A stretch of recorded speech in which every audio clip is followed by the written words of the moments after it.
de entrevistarte y bueno, siempre una firma como Escura, que está, bueno, el año que viene cumplirá 120 años, a mí me gustaría saber un poco cuál es el secreto y cómo se consigue que perdure durante todo este tiempo, y explícanos un poco también cómo empezó todo, porque a mí personalmente la parte de historia de una firma siempre me interesa mucho.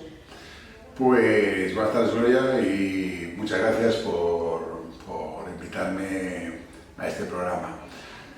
Pues, ¿cómo dura 120 años? Pues es difícil de explicar porque es el día a día. Yo creo que un hecho diferencial de Escura es nuestra penetración en el territorio. Y esto hoy en día, en una época de tanta globalización, a veces es difícil de explicar. Y hay otros despachos que vienen de fuera y nos preguntan. Pues nosotros tenemos, por ejemplo, convenios históricamente con más de 15 patronales que asesoramos a sus agremiados. O sea, nosotros estamos implementados en el territorio. Pero lo bonito de la historia, y con esto contesto tu otra pregunta de que cómo se fundó, es que a nosotros nos funda la Unión de Gremios de Cataluña para constituir un despacho. Fíjate bien, porque además tenemos el documento histórico, el discurso fundacional lo tenemos, que hay diferentes presidentes de gremios que fundan el despacho y que dicen que se crea un despacho para atender a las necesidades de modernidad, de calidad que requieren los nuevos tiempos. Y es muy gracioso porque cambiado el entorno, cambiado cómo vamos vestidos, cambiado cómo hablamos, cambias la estructura, los medios informáticos, el discurso sigue siendo muy parecido. A nosotros nos fundó un conjunto de gremios que necesitaban un despacho, luego derivó en un despacho más familiar, pero inicialmente lo fundaron un conjunto de entidades patronales, entidades gremiales. Y entonces, a partir de aquí, la pregunta sería, ¿cuál es el secreto para que una firma coherencia? Bueno, un poco también ya lo has dicho, ¿no? Que un poco los principios iniciales de alguna forma los conserváis ahora. Es decir, si alguien te preguntara, dame consejos para llegar hasta los 120 como mínimo, como vosotros, ¿qué pensáis? ¿Cuál es la clave? Mira, nosotros tenemos 3 claves que además lo dice nuestro protocolo. 1. Estar implantados en el territorio, como te he comentado. Nosotros esto lo apoyamos mucho, apoyamos a entidades patronales, somos una entidad que quiere estar vinculada al territorio. Te pondré, por ejemplo, ejemplos de compromisos que tenemos. Nosotros colaboramos en el tema de la cultura para el MACBA, nosotros colaboramos con la igualdad con la Fundación Sorli, nosotros colaboramos con centros de estudio, nosotros estamos reconocidos por 15 entidades como despacho de referencia, estamos comprometidos con la solidaridad con la Vicente Ferrer. Es decir, yo creo que nosotros somos, uno de los valores de Escura son nuestros compromisos. En segundo lugar, como te he dicho, el tema territorial, nuestra implantación en las entidades patronales, en las empresas. Nosotros, pues por ejemplo, un dato que tenemos altísimo que la gente se sorprende, nosotros tenemos muchísimas, miles de igualas de empresas que confían en nosotros como su despacho de referencia. Y el tercer elemento en el cual somos unos auténticos obsesionados es el tema de la calidad. Son los 3 ejes de Escura: el compromiso, la calidad, y en la calidad además hemos apostado por un hecho muy diferencial, que es que nos hemos querido certificar. Porque yo siempre, cuando la gente habla de calidad, digo, ¿hay alguien que diga que no tiene calidad? Todo el mundo tiene calidad. El problema no es que lo digas tú, es que te lo digan otros. Los sectores profesionales normalmente no se certifican los sectores industriales, etc. En Escura hace ya muchos años que nos certificamos en calidad, obtenemos las certificaciones ISO, porque queremos que nos auditen, queremos que cuando decimos que tenemos calidad y fallamos, que nos acrediten en qué fallamos y en qué podemos mejorar. Yo creo que son nuestros ejes de Escura: la implantación territorial, los valores como compromisos y la calidad. Después te quería decir, porque claro, dentro de esta continuidad también hay un tema sucesorio, es decir, de familia, es decir, que habéis conseguido realmente entre comillas, que el profesional es cura que ha tomado el testigo esté a la altura, ¿no? Porque en 120 años puede haber de todo, ¿no? Es decir, ¿cómo conseguís realmente que todos lo hagáis hecho bien? Bueno, pues... Aparte de lo que me has dicho, evidentemente, sí, pero realmente es una cultura familiar. Sí, nosotros en ese sentido pues podríamos decir de que hemos tenido una fuerte implicación profesional siempre por alguien de la familia. Pues inicialmente el fundador Narcís Coll pues fue una persona que luego a través de un sobrino que fue mi padre, pues Antonio Oscura, continuó testigo, también mi hermano, también yo, y ya están las próximas generaciones también. Bueno, yo no sé si ha sido suerte o bien una voluntad de transmitir una cultura en el día a día que luego pues diferentes miembros de la familia pues se han ido incorporando a esta cultura y este amor por una determinada profesión. Yo diría que a veces es casualidad, a veces es suerte y a veces es un poco de todo, ¿no?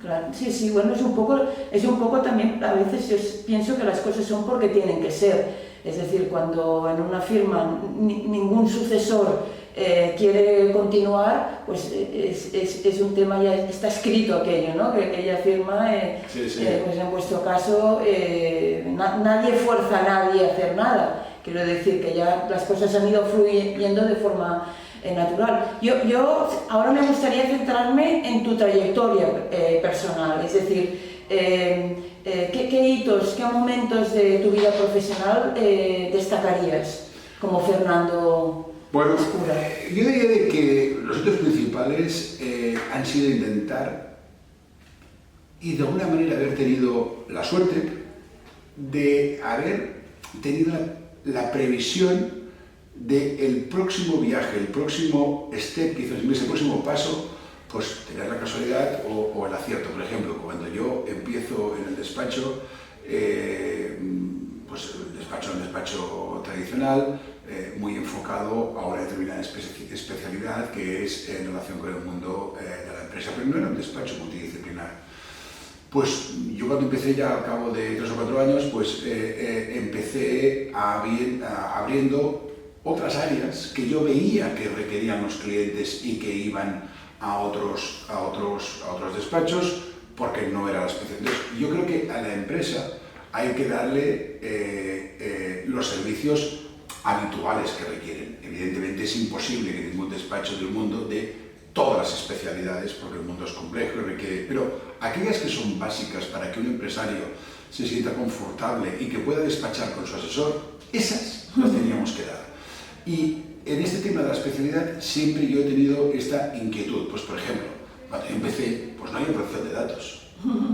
Digo uno por decir, por ejemplo, ¿no? Cuando había plan de pues siempre que han sacado una normativa nueva, en el despacho ya rápidamente hemos creado esa área para que nuestros clientes tengan el servicio. Yo creo que en ese sentido, pues la suerte, pues, o el acierto, o el conjunto de todo, como digo siempre, nos ha acompañado, o me ha acompañado en el sentido de que luego el futuro se ha demostrado que los despachos que acompañamos a las empresas han ido en esa dirección. En segundo lugar, yo siempre he apostado por la tecnología. Es decir, yo recuerdo, y este es un tema que quizá me hace muy mayor, pero cuando salieron los primeros IBMs, yo ya incorporé uno que no tenía ni 30 años. Recuerdo de que pues, amigos míos de los despachos venían a ver los procesos de IBM en el despacho. Es decir, yo creo que la incorporación de la tecnología acompañada de la multidisciplinaridad que requerían los nuevos tiempos, eso nos permitió coger un rol de liderazgo que los clientes nos pedían y que de alguna manera la sociedad demandaba, ¿no? Yo creo que estos son 2 hitos importantes. Y el tercer hito que yo he intentado es siempre estar posicionado ahí donde se preveía que venía el futuro. Creo que, pues, por ejemplo, ahora mismo hemos hecho una apuesta por ETL, también hemos hecho otro tipo de apuestas con el tiempo, que siempre nos han ido bien y nos han permitido ir creciendo. Yo creo que hay que estar posicionado ahí donde la vanguardia de los tiempos te requiere. En ese sentido, pues o por acierto o por suerte, pues me ha funcionado. No, yo estaba pensando mientras lo explicabas que esto es la tónica de, bueno, vosotros y yo, porque tampoco no me alejo mucho por generación, sois los jóvenes de la entrada a la Unión Europea, de la entrada del IVA, de un momento en que prácticamente en el sector de los despachos no estaba ni de moda la prensa. Yo me acuerdo que de repente, fuisteis una generación que pienso que capitaneasteis un cambio, porque me hablabas de la calidad y yo me atrevo a pensar que debisteis ser de los primeros en certificados. Efectivamente, mira, yo en ese sentido, a ver, yo creo que todos los tiempos son apasionantes, pero yo me siento hijo de mis años, como dices tú, de los años en que empecé a trabajar. Yo pues empecé en la carrera, me acuerdo perfectamente porque fue un año muy histórico en este país, con el cambio de régimen, yo ahí empiezo el primer derecho. Yo tuve la suerte, porque en aquella época podríamos decir que grandes profesionales estaban implicados en el proceso universitario, que yo siempre digo que yo he tenido el lujo de tener más de 5 personas que luego estuvieron liderando la transición y que acabaron siendo ministros de diferentes gobiernos. Yo los he tenido de profesores. Eso hoy en día es difícil, porque ya la sociedad se ha generalizado más, se ha especializado más. O sea, yo he tenido 5, ahora recuerdo así de manera rápida, 5 catedráticos que acabaron siendo ministros en la época de la transición. Nosotros, por ejemplo, cuando yo empecé a trabajar, recuerdo, no existía el impuesto de renta, había sistemas de tributación objetiva por sectorial, ¿no? O por ejemplo, yo recuerdo de cuando hice el máster de fiscal que empezaba, había un profesor que me decía, te voy a enseñar sobre el ITE, pero no os concentréis demasiado porque el futuro es el IVA que entrará dentro de unos cuantos años. Es decir, hemos cogido toda una serie de transformaciones. Y a nivel de gestión de despacho como empresa, ¿no? Porque... Correcto. Todo el tema, por ejemplo, de la mecanización de los recursos humanos, yo lo he vivido en primera persona. Yo recuerdo de que todo el tema de gestión de recursos humanos pues, se realizaba de una manera manual. Y como te comentaba antes, con la incorporación de los ordenadores, etc., nosotros fuimos de los primeros despachos en mecanizar procesos, etc. Es decir, que es verdad, hemos vivido unos años de gran transformación. Por ejemplo, hemos visto cómo los modelos de gestión de los despachos han pasado de un sistema claramente del abogado tradicional, lo que yo digo, pues con la placa en el portal, a verdaderas empresas. Es decir, a verdaderas empresas... Yo pienso que la gente de ahora, que quizá tiene 30 años, a veces no es muy consciente. Yo me acuerdo que hicimos unas entrevistas para una editorial y en 7 años, o sea, el mismo despacho en 7 años, habían algunos que no tenían nada que ver, es decir, que habían dado la vuelta absolutamente, ¿no? Realmente, yo estoy de acuerdo contigo, todas las épocas son buenas y todos los profesionales tienen mérito y no hay unas más difíciles que otras, pero realmente o sea, que la visión que tenéis los profesionales de esta generación es brutal. O sea, bueno, nos han tocado vivir unos años con enormes transformaciones desde todos los puntos de vista. Nos ha tocado incluso competir, que yo diría que con un reto enorme, cómo ver cómo nuestra profesión se transformaba, como decía antes, de despachos individuales, o como el médico o el arquitecto que tienen la placa en su portal y que es el arquitecto con los 2 o 3 personas que les ayudan a transformar esto en una empresa con lo que representa, con una profesionalización de todos los equipos. Pues por ejemplo, nosotros nos ha tocado vivir la organización de todo el personal, que eso fue una revolución tremenda. Es decir, hoy en día, como muy bien decías, cosas que se dan por sentadas, pues se han vivido por parte pues de una generación. Cambios absolutamente que a mí a veces no me gusta, no es que no me gusta, es que entiendo de que tampoco hay que explicarlo porque la gente te dice, bueno, pero tú de verdad cuando empezaste no había email, no había email. Pero es que no hubiera email, es que no había ordenadores. Los primeros IBMs eran unos aparatos enormes y entonces claro, cuando eso lo explicas, pues la gente en primer lugar no te entiende y en segundo lugar a veces Te haces muy mayor, ¿no? No, pero yo más que nada, ya que has sacado el tema de los recursos humanos, teniendo en cuenta vuestro crecimiento, tanto orgánico como inorgánico, ahora pues, todavía será un crecimiento mayor, vuestras diferentes sucursales en diferentes partes de España, ¿cómo hacéis un poco, ya que me hablabas del tema de la gestión de los recursos humanos, es decir, cómo conseguís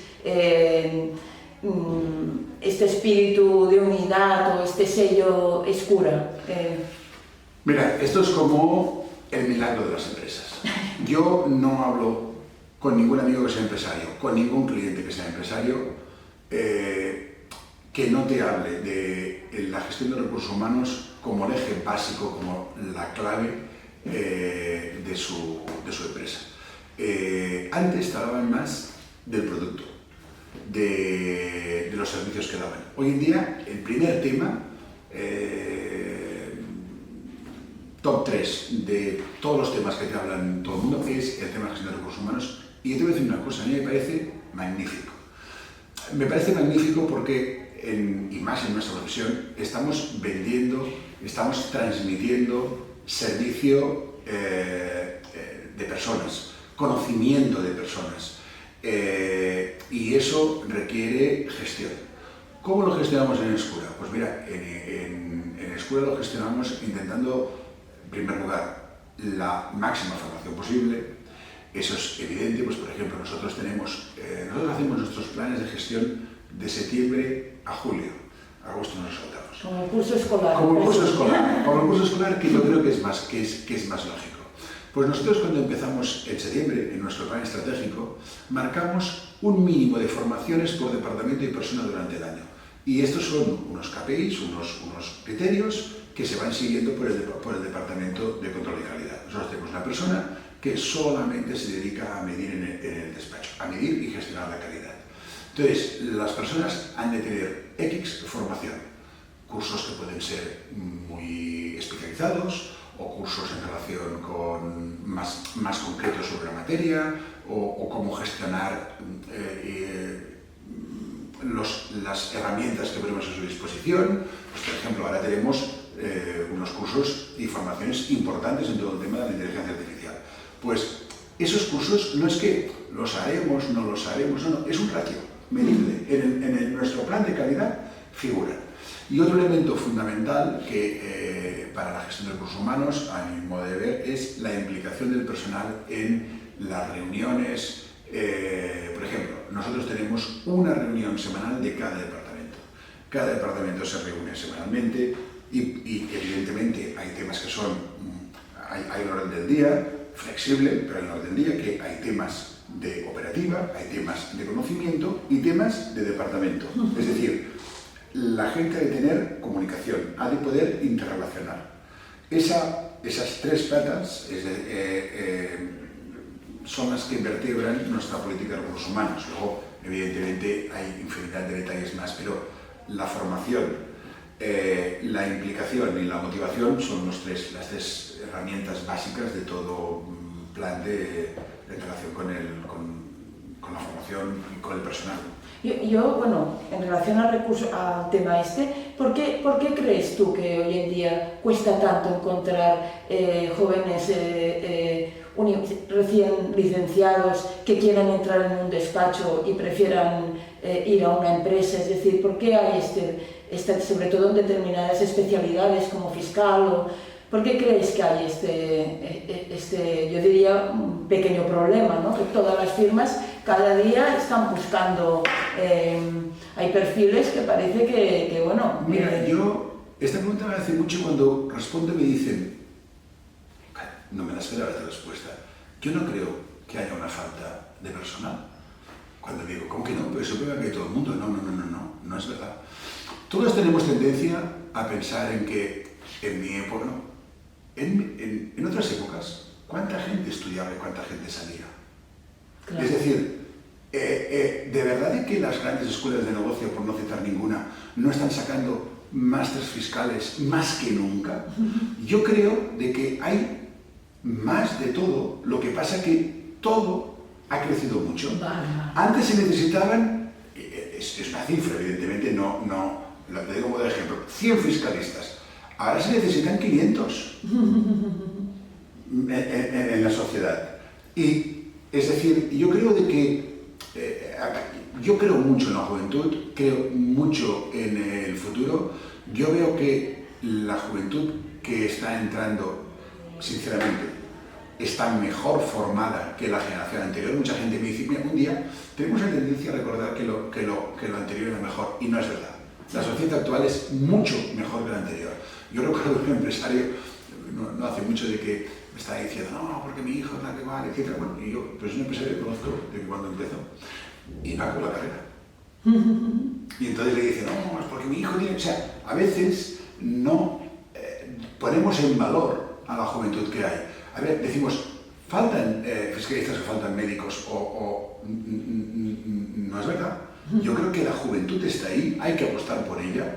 Las escuelas de negocios, las universidades están licenciando bien formados, más profesionales que nunca. Lo que pasa es que la sociedad está en un proceso de transformación que hemos de entender. Yo creo que el talento, porque a mí me gusta más hablar de recursos, más que de recursos humanos, de la gestión del talento.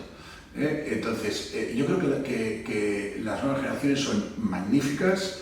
Evidentemente dirás, no, yo conozco 2 de 10 son buenos. Bueno, ¿y antes cuántos conocías que eran 10 de 10? Estoy totalmente de acuerdo contigo. O sea, yo creo que cambiaría el panorama y no diría que hay una crisis en la juventud. Cuando se compara diciendo, exacto, no, aquella época sí que lo teníamos difícil, y pienso, cada época tiene sus dificultades. O sea, que yo creo que hay juventud magnífica. En Escura y en todos los despachos que conozco está entrando juventud formadísima, que vienen con no sé cuántos másteres, y luego dices, sí, bueno, pero es que hay rotación, bueno, porque el mercado aprieta, porque el mercado requiere más servicios que nunca, claro. Y evidentemente pues hay una escasez de buenos profesionales, pero no creo que antes hubieran más profesionales. No creo que el porcentaje de gente bien formada hace 30 años fuera superior que el de ahora. Estoy seguro que era menos de la mitad del de ahora. Sí, yo me gusta este punto de vista, porque siempre, la verdad es que encuentro muy injusto, ¿no? Porque pienso, no, en la guerra y allí sí que tal, y pienso, bueno, a cada uno le toca lo que le toca, ¿no? Correcto. O sea, no tienes ninguna culpa de no haber vivido una guerra civil, pero no por eso eres peor o tiene menos mérito lo que has hecho. Entonces, yo creo que la juventud de hoy... época y es complicado hoy en día. Yo creo que la juventud de hoy está muy bien formada, está muy preparada, y la gente dice, hombre, no toda. No, claro que no toda. Pero es que nunca ha sido toda la sociedad preparada. Claro, sí. Es decir, no te compares tú no eres un modelo de la juventud, hay unas estadísticas y unos datos. Claro. Yo creo mucho en que la juventud está muy bien formada, muy bien preparada, y bueno, ser capaces de canalizar ese talento, y ese es un reto de los despachos. Antes has tocado un tema de la formación en inteligencia artificial, sí. Y me gustaría un poco que me hablaras de cuál es tu visión dentro del sector legal, de la entrada, evidentemente es una ayuda. ¿Cómo lo ves tú? Yo lo veo apasionante, lo veo como un reto, y me gustaría tener muchísimos años por delante para poder disfrutar de la inteligencia artificial. Primera base, el que interprete que la base en la inteligencia artificial va a ser un elemento, como mucha gente dice, que va a cambiar el número de profesionales, etc., y yo creo que eso no es verdad. Esto es como, cada vez que sale una tecnología te dicen, va a afectar al número de profesionales. Oye, si fuera así, yo recuerdo cuando empecé la informática del despacho, e insisto que fuimos uno de los primeros despachos sincronizados, yo recuerdo que la gente decía, uy, esto va a eliminar mucha gente. Oye, perdona, gestión de recursos humanos. Creció exponencialmente el número de profesionales. La informática no suprimió personas, todo lo contrario, hizo que se incorporaran a ese mercado muchísima más gente. Y yo creo que con la inteligencia artificial pasará exactamente lo mismo.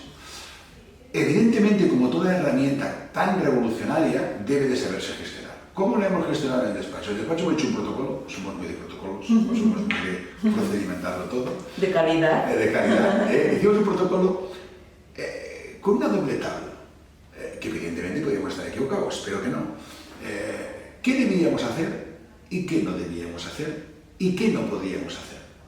Por ejemplo, nosotros tenemos una base de un gestor documental potentísimo, con información hiperconfidencial.